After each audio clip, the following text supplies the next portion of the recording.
Hello and welcome to another episode of One-on-One, where I take words and phrases from my multi-language videos and I compare one language to another. And today it will be English to Arabic as we continue to work through a very famous poem in the Arabic language by the legendary Iraqi poetess Nazik al-Malaika. Nazik al-Malaika. And this morning we're just going to be looking at the Arabic writing system and pronouncing this short phrase here. So what I really want to say about the Arabic writing system, and for me it's the key to language learning is writing and reading and writing, and copying text.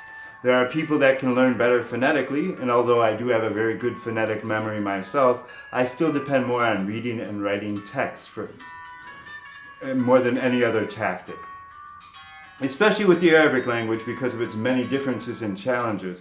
And right now we're going to go over the four basic short vowel symbols that we find in Arabic script. Now to actually learn the Arabic alphabet, it only took me like 2 months. It wasn't really that difficult to learn the alphabet.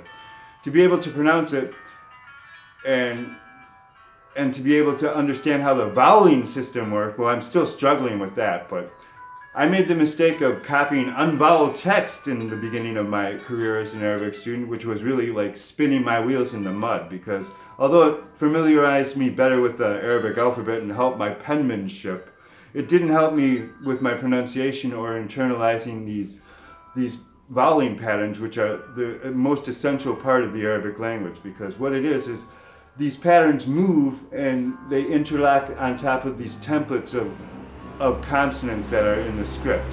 And you have to be able to understand and be able to feel how this flows to be able to really understand the Arabic language.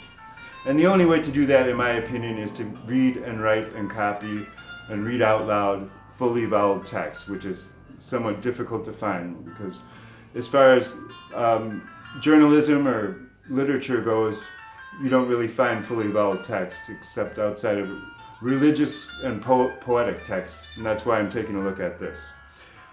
So, with that in mind, let's look at these four short vowel symbols in Arabic. And the first one is a dash that goes above the text, and it's called al-fatha, and it gives a letter that it marks a short ah sound, ah. Then we have this yellow, looks like a ribbon thing, I made it yellow, a ribbon, and that's called a damma, and that gives the letter that it indicates a short oo sound, oo. And then we have this, what looks like a degree symbol in Western script, and it's called a sukoon, and that means the stillness, and that means that there's no vowel movement on that letter. And then finally, below the text, we have another dash mark, which is called a kasra, and that gives whatever letter that it marks a e sound, a short e sound. More practically pronounced, it would be eh, but technically it's e. Now this symbol, this W here, is called a shadda, and it doubles whatever letter that it indicates. And when a letter is doubled in Arabic script, it's doubled phonetically, it's doubled in its pronunciation, it's doubled in the duration of its pronunciation, which makes it especially challenging here on the R, on this Ra letter, because it's already difficult for Westerners to pronounce a nice crisp Arabic R, and when it's doubled, it's very difficult. I cannot do it yet. And we should also talk about this hamza. This looks like a little number 2, and it's usually found above the alif. And that's really the guttural stop. It's a o sound. So when it's marked with a fatha, it's a. When it's marked with a damma, it would be u. But with the stop u, e. So this script, and we'll go through it, and the translation would be, the night he asks who I am. I am his anxious, deep, black secret. I am his rebellious or mutinous silence. So the pronunciation in modern standard Arabic and poetic text, and I should probably say that in poetry, we pronounce all the vowels. Now, let's go through this first line here. So, in modern standard Arabic, in poetic text, fully voweled, this first line is pronounced Allelu yasa'alu min anna. And of course, I exaggerate for Western ears. الليل يسأل من أن. And this is that hamza making that sound, that hamza with that يسأل, يسأل. You have to hear that stop.